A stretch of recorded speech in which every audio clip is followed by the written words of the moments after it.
Hello guys. তো জানো আজকে একটা বিশেষ উদ্দেশ্য, তো ভাবলাম তোমাদের সাথে শেয়ার করি।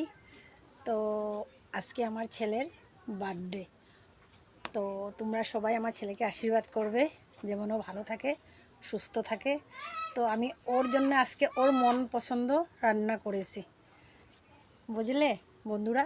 তো তোমাদেরকে ভাবলাম অল্প শেয়ার করে দিই, অল্প রান্নাগুলি দেখাবো তোমাদের সাথে, কেমন?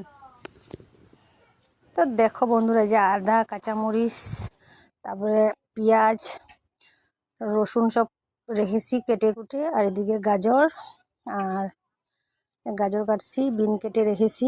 মাংস ধুয়ে পরিষ্কার করে নিলাম। তারপরে যে গাজর কাটলাম,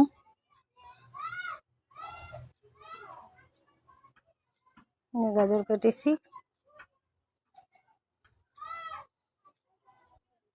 গাজরটা অল্প অল্প ছুলে নিলাম, ছুলে পরে কুচি কুচি করে গাজরটাকে কেটে নিলাম।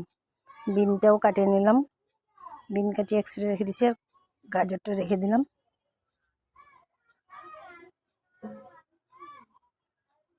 এখন মাংসর লেগে আলু কেটে নিলাম।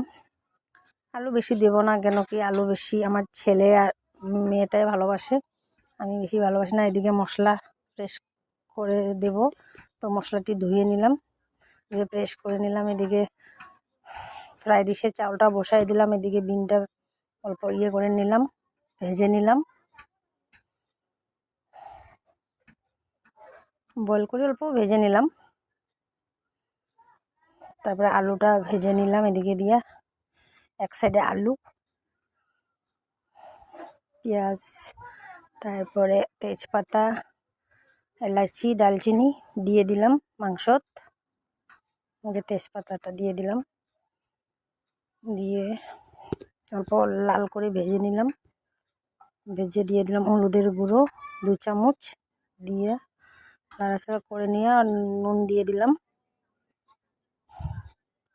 নুন দেওয়ার পরে আদা কুচা, পেঁয়াজ বাটা, রসুন বাটা সব দিয়ে দিলাম, জিরা বাটা ওটা সব দিয়ে দিলাম।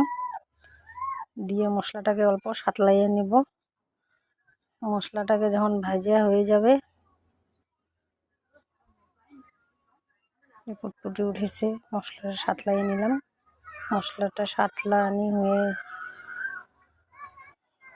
মশলাটা না সাতলাইলে ভালো লাগে না মাংসটা খেয়ে।